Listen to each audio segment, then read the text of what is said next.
নমস্কার ফ্রেন্ডস, আজ আমি একটা রেসিপি নিয়ে এসেছি তোমাদের সামনে। এটা হচ্ছে শুক্তো বানাবো। তার জন্য আমি এখানে সব রকম সবজি কেটে ধুয়ে রেডি করে রেখে দিয়েছি। এখানে এক বাটি উচ্ছে নিয়েছি, বেশি পরিমাণ যেহেতু বানাবো। এখানে বেগুন, সজনে ডাঁটা, রাঙা আলু, গাজর, শিম, সব রকমের সবজি তো লাগে। এখানে রেখে দিয়েছি কাঁচকলা, পেঁপে, আলু। আর শুক্তোয় মেন লাগবে বড়ি, তার জন্য আমি বড়ি ভাজতে দিয়েছি। আগে কিছুটা বড়ি ভাজা আছে, তো পরে ভাবলাম আর একটু দেবো, এই কারণে বড়িটা ভেজে তুলে নিই। বড়িটা ভেজে নামিয়ে নিয়েছি।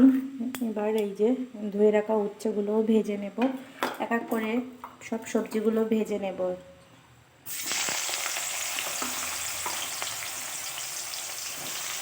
উচ্ছেগুলো আগে লাল লাল করে ভেজে নামিয়ে নেব।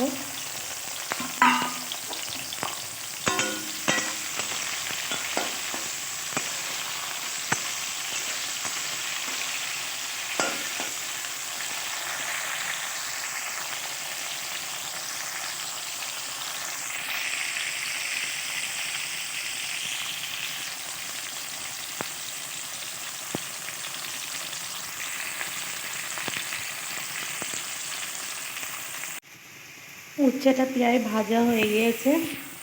ভাজার সময় সামান্য একটু লবণ আর 1 চিমটি হলুদ দিয়েছিলাম। উচ্ছেটাকে এবার আমি নামিয়ে নেব।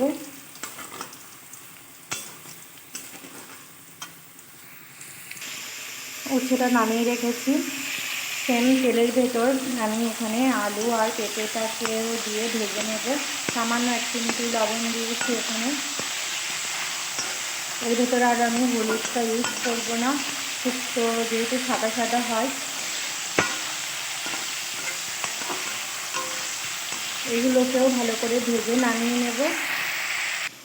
শুক্তোতে দেওয়ার জন্য একটা মশলার পেস্ট লাগবে, তার জন্য এখানে বেশ কিছুটা সর্ষে পোস্ত দিয়েছি, পোস্ত দানা আর সাদা সর্ষে নেব। পোস্তটা বেশি দিয়েছি, সর্ষেটা একটু কম দেব। এটা একটু জলে ভিজিয়ে রেখে দেব, কিছুক্ষণ পর এটা পেস্ট বানিয়ে নেব। জল দিয়ে ভিজিয়ে দিয়েছি, 10 মিনিটের মতো ভেজানো থাকবে, তারপর এটাকে বেটে নেব। পেঁপে আর আলুটাও ভাজা হয়ে গিয়েছে, এবার এটাকেও নামিয়ে নেব। পেঁপে আর আলুটাকেও নামিয়ে নিয়েছি ভেজে। এবার কাঁচকলাগুলো ভাজতে দিয়েছি, কাঁচকলাগুলো ভেজেও নামিয়ে নেব। এগুলো আর কি ভেজে রান্না করলে শুক্তোটার টেস্টটা দারুণ আসে, এই কারণে আমি ভেজে নিয়েছি। কেউ চাইলে সব কিছু সবজি একসঙ্গে কষিয়েও রান্না করতে পারে। কাঁচকলাটাও ভাজা হয়ে এসেছে।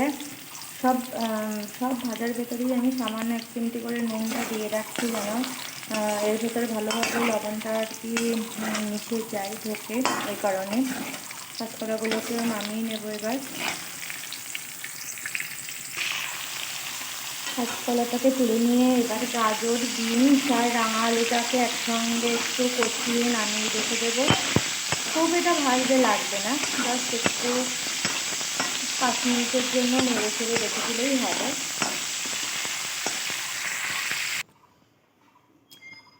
গাজর, রাঙা আলু ওগুলো ভাজা হয়ে গেছে, নামিয়ে নিয়েছি। এখানে যে সবজিটা রয়েছে বেগুন, শিম আর এই সজনে ডাঁটা, এগুলো আর ভাজবো না।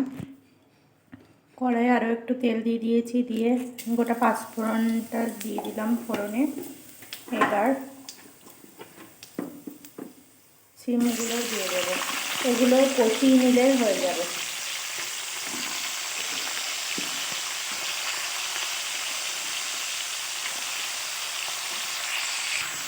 শিমগুলো একটু নেড়ে চেড়ে নিয়ে বেগুনগুলোকেও দিয়ে দিয়েছি। বেগুন আর শিমটা ভালো করে কষিয়ে নেব, নিয়ে ডাঁটাগুলো একটু পরে দেবো, না হলে ডাঁটাগুলো পুরো ঘেটে যাবে, একদম গোটা গোটা থাকবে না, ওই কারণে।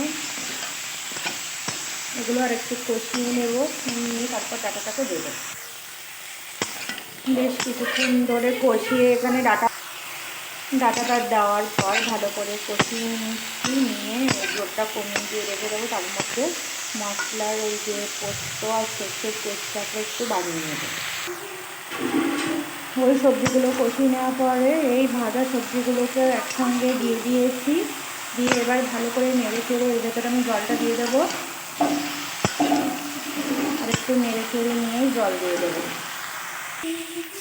সব রকম মশলা একসঙ্গে কষিয়ে নিয়েছি, এবার এর ভেতরে জলটা দিয়ে দেবো।